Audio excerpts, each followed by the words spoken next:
ನಮಸ್ಕಾರ ಸ್ನೇಹಿತರೆ, ನಾನು ನಿಮ್ಮ ವಿಶ್ವನಾಥ್ ರಾಜು. ನಿನ್ನೆಯ ದಿನ 3ನೇ ತಾರೀಕು 12ನೇ ತಿಂಗಳು 2024 ಸಂಜೆಯ 7 ಗಂಟೆಯ ಸಮಯದಲ್ಲಿ ಬೆಂಗಳೂರಿನ ಟೌನ್ ಹಾಲ್ ಬಳಿಯಲ್ಲಿ ಒಂದು ಆಂಬ್ಯುಲೆನ್ಸ್ ಬಂದಿರುತ್ತದೆ. ಆಂಬ್ಯುಲೆನ್ಸ್ ಅವರು ಸೈರನ್ ಹೊಡಿತಾ ಇದ್ದಾರೆ, ಹಾರನ್ ಹೊಡಿತಾ ಇದ್ದಾರೆ. ಅದನ್ನು ಕಂಡು ಸಾರ್ವಜನಿಕರು ಹಾರನ್ ಹೊಡಿತಾ ಇದ್ದಾರೆ. ಆದರೂ ಕೂಡ 3-4 ಸರಿ ಸಿಗ್ನಲ್ಲು ಬಿಟ್ಟು ನಿಂತರೂ ಕೂಡ ಸಿಗ್ನಲ್ಗೆ ಮುಕ್ತ ಮಾಡಿಕೊಡಲಿಲ್ಲ. ಅದನ್ನು ನೋಡಿ ಬೇಸತ್ತು ಹೋಗಿ ನಾನು ಟ್ರಾಫಿಕ್ ಪಿ ಸಿ ಹತ್ರ ಪ್ರಶ್ನೆ ಮಾಡ್ತೀನಿ, ನೀವು ಈ ರೀತಿಯಾಗಿ ಆಂಬ್ಯುಲೆನ್ಸ್ಗೆ ಯಾಕೆ ದಾರಿ ಮಾಡಿಕೊಡಲಿಲ್ಲ ಅಂತ. ಅವ್ರು ಕೊಟ್ಟಂಥ ಉತ್ತರ ಏನು ಗೊತ್ತಾ? ನಮಗೇನು ಕೇಳಿಸಿಲ್ಲ ರೀ, ನಮ್ಗೆ ಯಾವುದು ಕೇಳಿಸಲ್ಲ ರೀ, ಕೇಳಿಸಿದ್ರೆ ಬಿಡಲ್ವಾ ಅಂತ ಉದಾಸೀನತೆಯಿಂದ ಉತ್ತರ ಕೊಡ್ತಾರೆ. ಅವ್ರು ಕೊಡುವಂಥ ಆ ಉತ್ತರವು ಆ್ಯಂಬುಲೆನ್ಸಲ್ಲಿರ್ತಕ್ಕಂಥ ರೋಗಿಯ ಪಾಡೇನೋ, ಅವ್ರು ಕೊಡುವಂಥ ಉತ್ತರ ಉದಾಸೀನತೆಯಿಂದ ಉತ್ತರ ಕೊಟ್ಟರೆ ಆ ರೋಗಿಯ ಜೀವಕ್ಕೆ ಯಾರು ಹೊಣೆ?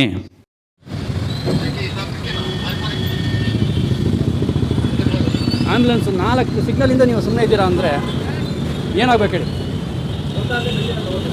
ಆಯಿತು, ಒಂದು ನಿಮಿಷ ತಿರುಗಿ, 2 ನಿಮಿಷ ಆಯಿತು. ಖಂಡಿತ ನೀವು ತಿರುಗಿ ಹೇಳ್ತೀರಿ ಸರ್. 1 ನಿಮಿಷ ತಿರುಗಿ ಸರ್, ನೀವು ಮಾಡಿ ತಪ್ಪಲ್ಲಲ್ಲ. 1 ನಿಮಿಷ ತಿರುಗಿ. ಆ್ಯಂಬುಲೆನ್ಸ್ 4 ಸಿಗ್ನಲ್ ಬಿದ್ದರೂ ನೀವು ಬಿಡ್ತಾ ಇಲ್ಲ ಅಂದರೆ ಸೌಂಡ್ ಕೇಳಿಸ್ತಾ ಇಲ್ಲ ಅಂತ ಉತ್ತರ ಕೊಡ್ತಾ ಇದ್ದೀರಾ ಸರ್.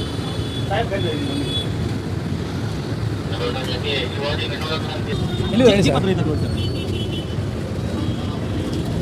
ನಿಮಿಷ ನಿಮ್ಮ ಮುಖ ತೋರಿಸಿ ಆಯಿತು.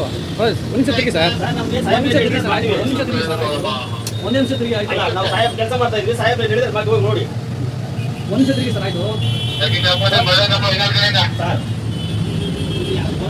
ನೋಡಿ ಸ್ನೇಹಿತರೆ, ಟ್ರಾಫಿಕ್ ಪೊಲೀಸ್ನವರ ಬಗ್ಗೆ ಖಂಡಿತ ನಮಗೆ ಕಾಳಜಿ ಇದೆ.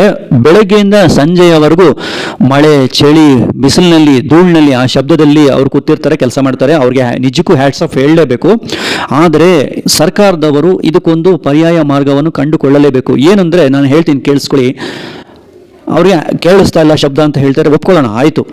ಒಂದು 100-200 ಮೀಟ್ರ್ ಹಿಂದ್ಗಡೆ ಒಂದು ಮೈಕನ್ನು ಫಿಟ್ ಮಾಡಿ, ಅದರ ಸ್ಪೀಕರನ್ನು ಕ್ಯಾಬಿನ್ ಒಳಗಡೆ ಫಿಟ್ ಮಾಡಿ. 4 ದಿಕ್ಕಿನಿಂದ ಯಾವ ಸ್ಪೀಕರ್ನಲ್ಲಿ ಆ್ಯಂಬುಲೆನ್ಸ್ ಶಬ್ದ ಬರ್ತಾ ಇದೆ ಅಂತ ಅವರಿಗೆ ಮೊದಲೇ ಮುನ್ಸೂಚನೆ ಕೊಟ್ಟರೆ ಅವರು ಟ್ರಾಫಿಕ್ ಸಿಗ್ನಲನ್ನು ಮುಕ್ತ ಮಾಡಿ ಕೊಡುವುದಕ್ಕೆ ಅವರಿಗೆ ಸಹಾಯವಾಗುತ್ತೆ. ವಿನಾಕಾರಣ ನಾವು ಅವರಿಗೆ ಶಾಪ ಹಾಕೋದು ತಪ್ಪುತ್ತೆ.